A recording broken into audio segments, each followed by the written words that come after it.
नमस्कार, मैं हूं शीतल तिवारी। दोस्तों, एक बार जिक्र करते हैं 17 सितंबर 2025 नरेंद्र मोदी का आखिरी दिन। अब आपको लगता होगा कि नरेंद्र मोदी का आखिरी दिन आखिर कैसे हो सकता है। यानी 17 सितंबर 2025 को नरेंद्र मोदी का जन्मदिन है। यानी आप यह समझ लीजिए कि 75 साल के नरेंद्र मोदी होने वाले हैं। अब नरेंद्र मोदी क्या 75 साल के बाद कुर्सी छोड़ देंगे?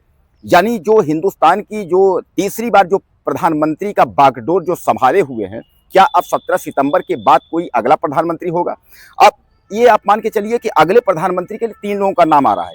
योगी आदित्यनाथ का नाम आ रहा है, दूसरी तरफ नितिन गडकरी का नाम आ रहा है और तीसरी तरफ जो है अमित शाह का नाम आ रहा है। हालांकि यह तीनों जो है रेस में हैं और तीनों में सबसे ज्यादा जो लड़ाई है प्रधानमंत्री की कुर्सी की, वह आप मान के चलिए अमित शाह और योगी आदित्यनाथ के बीच है। लेकिन आरएसएस यह चाहता है कि नितिन गडकरी जो है वह देश के प्रधानमंत्री बने। लेकिन सवाल सबसे बड़ी बात यह है कि क्या नरेंद्र मोदी 17 सितंबर 2025 को इस्तीफा देंगे?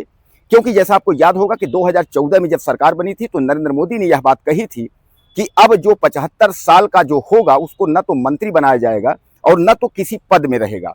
और उन्होंने यही नियम बनाते हुए डॉक्टर मुरली मनोहर जोशी, आडवाणी समेत कई लोगों को जो है निपटा दिया, यानी किनारे कर दिया।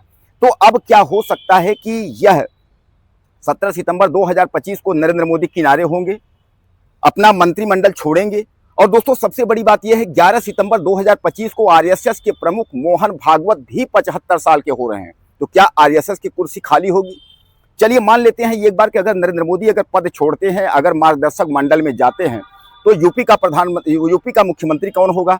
क्योंकि अगर हम योगी आदित्यनाथ को प्रधानमंत्री बनाते हैं तो यूपी की कुर्सी खाली होगी। तो क्या आपको लगता है केशव प्रसाद मौर्य या ब्रजेश पाठक जो है उत्तर प्रदेश का बागडोर संभालेंगे, या मध्य प्रदेश, राजस्थान, छत्तीसगढ़ जैसे जो है कोई अलग ही आएगा? जैसे आपको याद होगा 2017 में जब चुनाव हुआ था, भारतीय जनता पार्टी पूर्ण बहुमत में उत्तर प्रदेश में सरकार बनाई थी। योगी आदित्यनाथ का कहीं कोई नाम निशान नहीं था। उस समय प्रदेश अध्यक्ष जो है केशव प्रसाद मौर्य थे। केशव प्रसाद मौर्य की मौजूदगी में बीजेपी सरकार बनाई थी। लेकिन जब मुख्यमंत्री बनाना हुआ तो योगी आदित्यनाथ बन गए। अब केशव प्रसाद मौर्य का आंसू पोंछने के लिए उनको डिप्टी सीएम बना दिया गया। केशव प्रसाद मौर्य 2022 में चुनाव हार गए, उसके बाद फिर भी उनको डिप्टी सीएम बना दिया गया। अब केशव मौर्य 2017 से लेकर के नाराज चले आ रहे हैं, क्योंकि केशव प्रसाद मौर्य को यह चाहिए कि उत्तर प्रदेश का मुख्यमंत्री बनाया जाए। क्या लगता है कि केशव प्रसाद मौर्य जो है वह मुख्यमंत्री बन पाएंगे? बीजेपी केशव प्रसाद मौर्य को मुख्यमंत्री बनाएगी?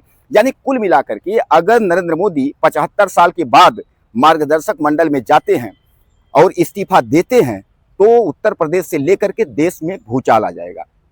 आपको सोचने की ज्यादा जरूरत नहीं है। मैंने बताया कि नाम 3 ही हैं, नितिन गडकरी, अमित शाह और योगी आदित्यनाथ। 3 में से एक व्यक्ति जो है प्रधानमंत्री की दावेदारी ठोकेगा। अब उपराष्ट्रपति की बात कर लेते हैं। उपराष्ट्रपति की रेस में जो है कई लोग हैं।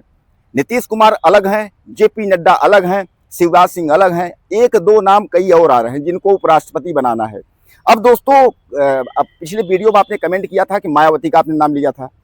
आपको याद है कि मायावती जो है वह उपराष्ट्रपति बन पाएंगी?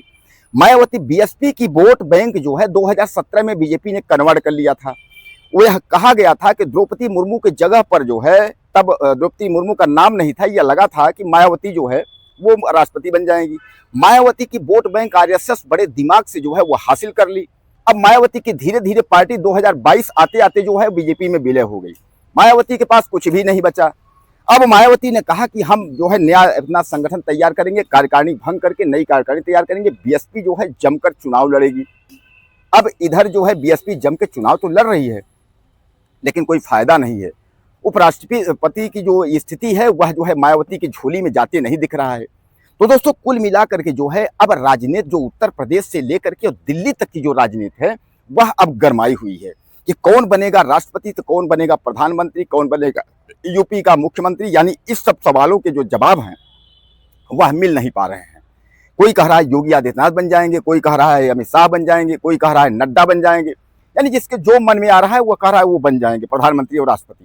दोस्तों, आपको क्या लगता है कि देश का प्रधानमंत्री कौन बनेगा, उत्तर प्रदेश का मुख्यमंत्री कौन बनेगा और देश का उपराष्ट्रपति कौन बनेगा? इसको लेकर के जो है तमाम पार्टी में जो है मंथन चल रहा है और पार्टी में जो मंथन करने वाले हैं वह परेशान है। बीजेपी भी परेशान है। बीजेपी यह परेशान है कि किसको ताज दिया जाए उत्तर प्रदेश का, किसको ताज दिया जाए दिल्ली का। और बीजेपी मंथन कर रही है आरएसएस के साथ। आरएसएस भी परेशान है इसमें कि आरएसएस प्रमुख को भी नया चयन करना है। लेकिन अब 75 साल बाद पहले मोदी कुर्सी छोड़े तो सवाल तो ये है। कह देंगे भैया अभी 75 साल बाद नहीं, अभी तो हम चलेंगे, अभी तो हम जो है कुर्सी छोड़ेंगे, लेकिन अभी हम जो है 75 वाला जो है 80 हो जाएगा। जिनको जो निपटाना था हम निपटा दिए मार्गदर्शक मंडल में, अब जो है 80 माना जाएगा, 80 यानी 5 साल तो पूरा कर लें कम से कम।